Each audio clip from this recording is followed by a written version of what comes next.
नमस्कार। आकाशवाणी जयपुर अजमेर से प्रस्तुत है प्रादेशिक समाचार।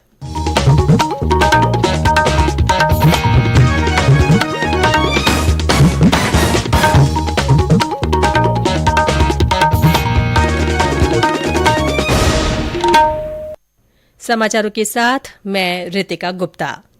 प्रधानमंत्री नरेंद्र मोदी ने कहा है कि स्टार्टअप्स की दुनिया नए भारत की ऊर्जा और क्षमता को प्रतिबिंबित कर रही है। आज आकाशवाणी से मन की बात कार्यक्रम में श्री मोदी ने कहा कि देश में यूनिकॉर्न की संख्या 100 के आंकड़े तक पहुंच गई है। ये निश्चित रूप से भारतीयों के लिए गर्व की बात है। उन्होंने कहा कि ग्लोबल पैंडेमिक के इस दौर में भी हमारे स्टार्टअप्स वेल्थ और वैल्यू क्रिएट करते रहे हैं।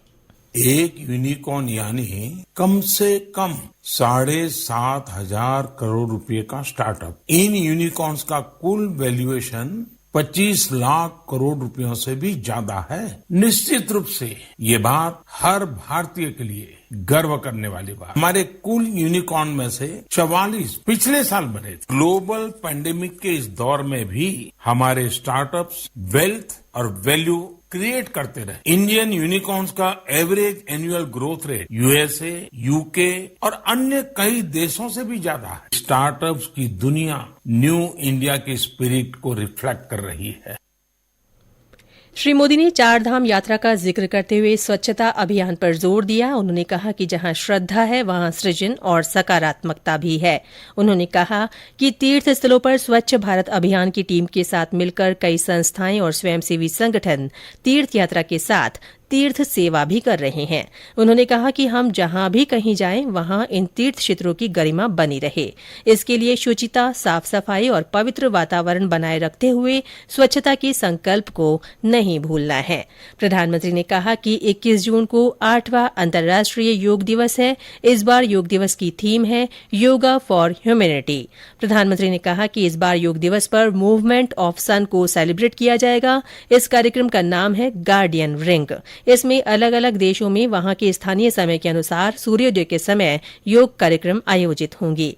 श्री मोदी ने कहा कि इस बार अमृत महोत्सव को ध्यान में रखते हुए 75 प्रमुख स्थानों पर भी अंतर्राष्ट्रीय योग दिवस का आयोजन होगा। उन्होंने देशवासियों से अपील की कि योग दिवस को उत्साह के साथ मनाएं।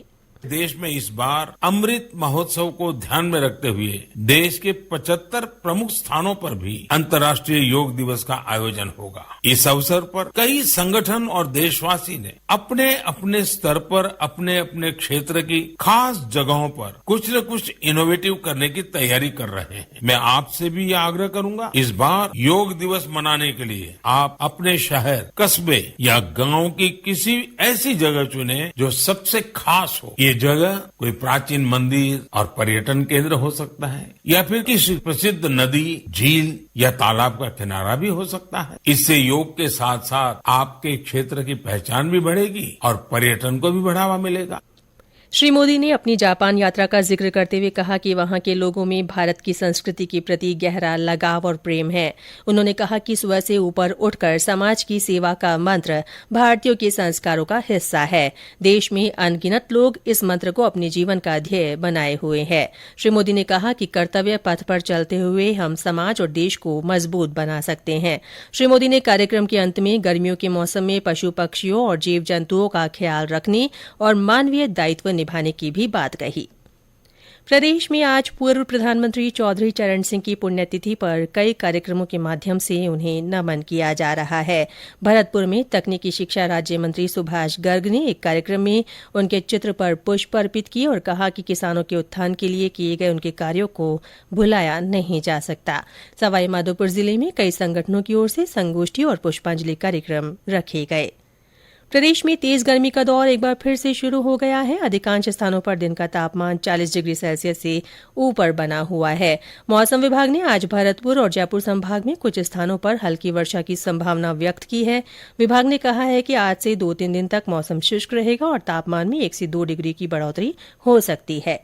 इस बीच दक्षिण पश्चिम मानसून ने केरल में प्रवेश कर लिया है। इसी के साथ प्रादेशिक समाचार बुलेटिन समाप्त हुआ। नमस्कार।